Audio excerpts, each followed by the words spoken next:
যে দাড়ি কাটতে হবে সব।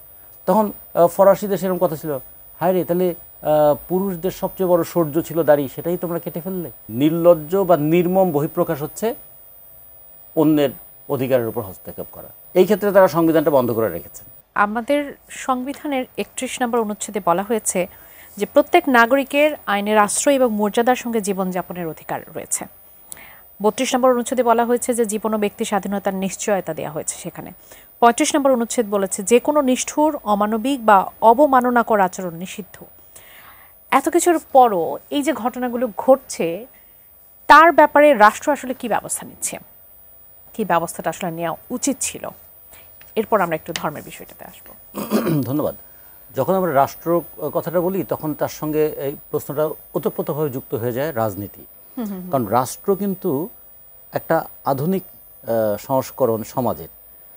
রাষ্ট্রের আগেও সমাজ ছিল, যেমন দাস সমাজ ছিল, সামন্ত সমাজ ছিল। কিভাবে আধুনিক রাষ্ট্রের জন্ম হলো? আধুনিক রাষ্ট্র মানেই কিন্তু গণতান্ত্রিক রাষ্ট্র। যখন বলল যে রাজার ইচ্ছায় আইন, রাজাই বিচার করবেন এবং রাজাই শাস্তি দেবেন, সমস্ত ক্ষমতা এক ব্যক্তির কাছে যখন কেন্দ্রীভূত, তখন সেটা স্বেচ্ছাচারের জন্ম দেয়। এজন্য সমস্ত রাজারাই স্বেচ্ছাচারী ছিলেন। তিনি চাইলে কাউকে ইনাম দিতে পারতেন, কারো কল্যাণ নিয়ে নিতে পারতেন। তিনি কাউকে পুরস্কৃত করতে পারতেন, কাউকে বহিষ্কৃতও করতে পারতেন। এর বিপরীতে যে রাজতন্ত্রের বিরুদ্ধে যে গণতন্ত্রের সংগ্রাম, সেই সংগ্রামের একটা পর্যায়ে তো আমরা ফরাসি বিপ্লব যেমন হলো ফ্রান্সে, ম্যাগনা কার্টা পেলাম, ম্যাগনা ইংল্যান্ডে, হ্যাঁ, ঠিক তেমনি পৃথিবীর দেশে দেশে কিন্তু নানা ফর্মের লড়াই হয়েছে। সেই লড়াইয়ের মধ্য দিয়ে মানুষ বলেছে যে সমাজটা পরিচালিত হবে তো সামাজিক নিয়মে, সেখানে ব্যক্তি সমাজের একটা এলিমেন্ট, সেই সমস্ত কিছুকে নিয়ন্ত্রণ করবে না, বরঞ্চ সমাজের সংস্কৃতি দ্বারাও ব্যক্তি কখনো কখনো নিয়ন্ত্রিত হবে। তো এই যে কন্ট্রাডিকশন, সমাজ বনাম ব্যক্তি, কে প্রাধান্যে থাকবে? মানে রাজতন্ত্রে ছিল ব্যক্তি প্রাধান্যে থাকবে, দাস সমাজে ছিল দাস মালিক প্রাধান্যে থাকবে, আর যখন এই গণতন্ত্রের বিষয়টা তখন জনগণ বা নাগরিকরা প্রাধান্যে থাকবে। এই নাগরিকরা যে প্রাধান্যে থাকবে, এই কথাটা গ্রিক দার্শনিকরা অনেক আগে থেকে বলে, তখন তারা বলেছিলেন যে পলিটিক্স মানে হচ্ছে যে এটা হচ্ছে অ্যাফেয়ার্স অফ দ্য সিটিজ। মানে একটা নগরে, এই জন্য গ্রিক নগর রাষ্ট্রগুলো তখন তৈরি হয়েছিল, একটা নগরের অ্যাফেয়ারগুলো কীভাবে নির্ধারিত হবে, কীভাবে পরিচালিত হবে। ফলে নগর থেকে নাগরিক, সিটি থেকে সিটিজেন, এই প্রশ্নগুলো আসছিল।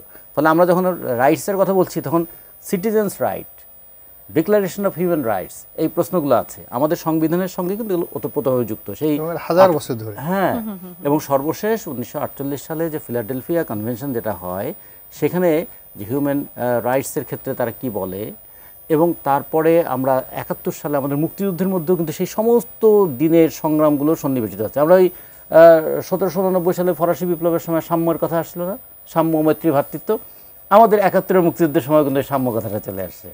ফলে এটা কিন্তু গোটা দুনিয়ার মানব জাতির যা কিছু ভালো সব কিছু দিয়ে আমরা একটা জিনিস তৈরি করতে চেয়েছিলাম। যারা সেদিন স্বাধীনতার বিরুদ্ধে ছিল তারা কখনোই সেই জিনিসগুলোকে ভালোভাবে মেনে নিতে পারে নাই। ফলে ওই জায়গায় তাদের একটা, বলবো যে একটা অপছন্দ থেকে প্রতিরোধের একটা মানসিকতা সবসময় আছে। এটা হলো একটা দিক। 2 নম্বর, সংবিধানের যে কথাগুলো আমরা সবসময় বলি, সংবিধানটাকে প্র্যাকটিস করবে কে? শাসক যারা ক্ষমতা আছে তারা। যদি মানুষ দেখে যারা ক্ষমতায় আছে তারা সংবিধানকে হয় এত উপরের শেলফে রাখে যে মানুষের নাগালের বাইরে চলে যায়, অথবা এমনভাবে পায়ের নিচে রাখে সে তোয়াক্কাই করে না। ফলে মানুষ দেখেছে সংবিধানের কথা বলে কিন্তু সংবিধানকে জীবনে প্রয়োগ করতে দেখে না। সংবিধানে তো এটা আছে যে মানুষ হবে সবচেয়ে ইম্পর্ট্যান্ট এলিমেন্ট। যেমন এক সময় জার্মানিতে একটা কথা ছিল, কিংবা এক সময় বলছেন যে what is the important element of a cup? একটা কাপের সবচেয়ে ইম্পর্ট্যান্ট এলিমেন্ট কী? সবাই বলে যে, কেউ বলে হ্যান্ডেল, কেউ বলে কাপটা সুন্দর, কেউ বলে অলঙ্করণ। তো বলছে না, the important element of a cup is hole, vacuum. কারণ এই ভ্যাকুয়ামটা না থাকলে তুমি এর মধ্যে কিছু রাখতে পারতে না। ফলে এটাকে তুমি কিভাবে নান্দনিক করবা তার জন্য তুমি অলঙ্করণ করেছো। অলঙ্করণটাই প্রধান নয়, প্রধান হচ্ছে তার মূল ভিত্তিটা কি, ধারণ ক্ষমতা। হ্যাঁ, রাষ্ট্রের তাহলে মূল বিষয় কি? নাগরিক। তারপরে তো তার অন্যান্য বিষয়গুলো আসবে। যখন এই নাগরিকদের মানে স্বীকৃতিটা থাকে না, নাগরিকদের অধিকারটা পদদলিত হয়, তখন কিন্তু সমস্ত কিছু আসে এই জায়গায়, ওই যে আই এম দ্য স্টেট, এইরকম জায়গায় আসে। আমি যেটা বলবো সেটাই আইন, আমার কথাই মানতে হবে, আমার মতো করেই চলতে হবে।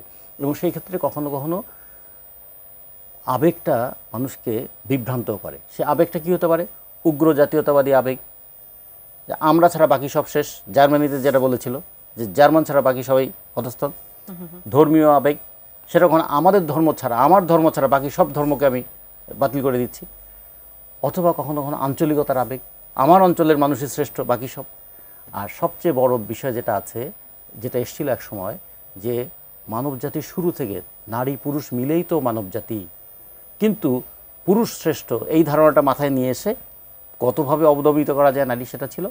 আর একসময় ছিল বর্ণ, গায়ের রং, এবং সেটাকেও নিয়ে আসছিল। এই জন্য মার্টিন লুথার কিংয়ের একটা খুব বিখ্যাত বক্তৃতা আছে, I have a dream, one day man can not be judged by his colour but the content of his character.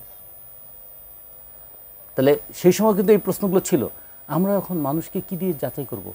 চুল বড় না দাড়ি বড়, নাকি তার কন্টেন্ট অফ ক্যারেক্টার কী? সে কারো ক্ষতি করে, সে চুরি করে, কেউ অন্যের সম্পদ লুট করে, কারো বাড়িঘর দখল করে, সেটা করে না তো। সে কখনো তার বিশ্বাস থেকে এক ধরনের হয়তো পোশাক পরে, কেউ তখন সামাজিক সংস্কৃতি থেকে এক ধরনের পোশাক পরে। যেমন সমস্ত গ্রিক দার্শনিকদের দেখবেন মুখ ভর্তি দাড়ি ছিল, তার কি মুসলিম ছিল?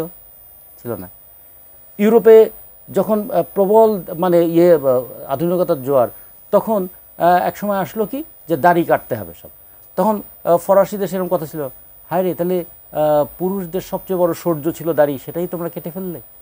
তখন দাড়ি কাটাকে অনেকে করতে, তার মানে দাড়ি রাখাটাই তখন একটা সৌর্যের ব্যাপার ছিল।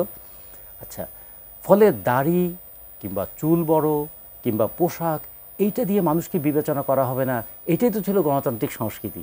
যে এটা অনেক সময় একটা আঞ্চলিক সংস্কৃতি থেকে মানুষের পোশাকের বিষয়টা আসে, কখনো কখনো সেটা একটা বিশ্বাস থেকে আসে, কেউ মনে করে আমার এইভাবে চলা উচিত। যেমন যারা কনফুসিয়াস মতবাদটাকে ধারণ করেন, তাও মতবাদকে ধারণ করেন, কিংবা আমাদের শিখ বন্ধুরা যারা, তারা তো কখনো চুল দাড়ি কাটবেন না, এটা তার একটা বিশ্বাস থেকে পাওয়া জিনিস।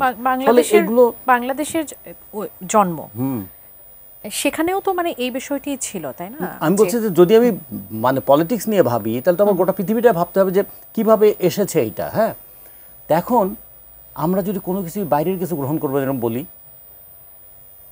তাহলে কি আমরা আধুনিক মানুষ হতে পারবো? বাইরের কোনো কিছু ছাড়া কি টিভি সেন্টারটা চলতো?